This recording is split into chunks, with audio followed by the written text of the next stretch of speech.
கௌதம் நிஷா கிட்ட ப்ரொபோஸ் பண்ணும்போது ஃப்ரெண்ட்ஸ் கூட பெட் கட்டினதால தான் உங்க கூட பழகுன, நீயும் எல்லா பசங்க மாதிரி தான் சொல்லிட்டு போயிடுறா.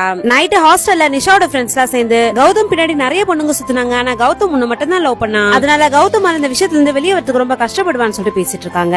இது கேக்குற நிஷாவும் அடுத்த நாளே கௌதம் கிட்ட போய், நேத்து உங்ககிட்ட சொன்னது எல்லாமே ஒரு விளையாட்டுக்காக சொன்னேன், நாளைக்கு 2 பேரும் வெளியே போலவான்னு சொல்லிட்டு கூப்பிடுறா. 2 பேருமே பைக் எடுத்துட்டு நிறைய இடத்துக்கு போறாங்க, பயங்கரமா லவ் பண்றாங்க.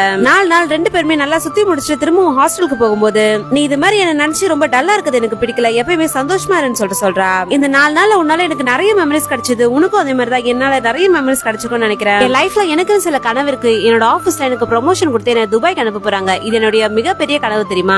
இந்த கனவு அழிச்சிட்டு என்னால உன் கூட இருக்க முடியாதுன்னு சொல்லிட்டு சொல்லிட்டா. இதுக்கப்புறம் உன்னோட லைஃப் நீ ரொம்ப ஹாப்பியா வாழணும்னு சொல்லிட்டு அங்க கிளம்பிட்டா. இந்த விஷயத்த கௌதமால சுத்தமா தாங்கிக்கவே முடியல. அவரோட சின்ன வயசுல அவங்க அப்பா இறந்து போனதை தாங்கிக்க முடியாம அப்பையே மயக்கம் போட்டு விழுந்திருப்பான். அப்பாக்கு அப்புறம் உயிருக்கு உயிரா லவ் பண்ணிட்டு இருந்த இந்த பொண்ணுமே போய் விட்டு போறதை தாங்கிக்க முடியாம அங்கேயே மயக்கம் போட்டு கீழே விழுந்துட்டான். அதுல தலையில அடிபட்டு ஹாஸ்பிட்டலுமே இப்ப சேர்க்கறாங்க. அதுல இருந்து கௌதம் நிறைய பொண்ணுங்க கிட்ட ரொம்ப க்ளோஸா பழகுறான். நிஷா அங்க துபாய்க்கு போய் அவரோட வேலையை பார்த்துட்டு இருக்கா. இருந்தாலும் அவளுக்கு அடிக்கடி கௌதம் ஞாபகமாவே இருக்கதால திரும்ப இந்தியாவுக்கு வந்து கௌதம் பத்தி விசாரிக்கும் போதுதான் தெரியுது கௌதம் இது மாதிரி நிறைய பொண்ணுங்க கூட பழகிட்டு இருக்கான்றது. இவன் சரியான பொறுக்கையா இருப்பான் போலன்னு சொல்லிட்டு இவளுமே யோசிக்கிறா. அப்பதான் கௌதமோட ஃப்ரெண்ட் நிஷாவை கூட்டு போய் இப்ப டாக்டர் கிட்ட பேச வைக்கிறான். ஆக்சுவலா கௌதம் மென்டலி பயங்கரமா பாதிக்கப்பட்டதால நிஷாவோட ஏஜ்ல இருக்க எல்லா பொண்ணுங்களையும் பார்க்கும்போது நிஷாவே பார்க்க ஆரம்பிச்சிட்டான். அதனாலதான் அந்த பொண்ணு கூட எல்லாம் க்ளோஸா இருந்திருப்பான். இந்த விஷயம் தெரிஞ்ச இந்த பொண்ணுமே இவன் நம்ம மேல உயிரே வச்சிருக்கான்னு சொல்லிட்டு வீட்டுக்கு போறா.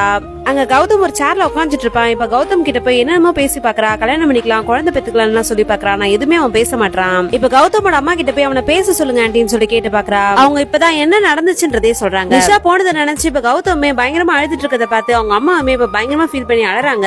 இதை பாக்குற கௌதமும் அவங்க அம்மா கிட்ட வந்து, நீ இதுக்கப்புறம் ஃபீல் பண்ணாதமா, நாள்ல இருந்து நம்ம ஃப்ரெஷ்ஷா ஸ்டார்ட் பண்ணா, நம்ம இங்க இருந்து போயிடலாம்னு சொல்லிட்டு சொல்வான். ஆனா நிஷாவும் மறக்க முடியாம கடல்ல விழுந்து இறந்தே போயிடுவான். இப்ப நிஷாவும் அவனோட போட்டோ பார்த்து பயங்கரமா அழறா. இப்ப அவனோட ஃப்ரெண்ட்ஸ் மூலியமா கௌதம் ஸ்பெர்ம் டொனேட் பண்ணிருக்கான்றது தெரிஞ்சுக்கிட்டு அது மூலியமா கௌதமோட குழந்தைய வயித்துல சுமந்து அழகான ஒரு பாய் பேபியும் பெத்துக்கிறா.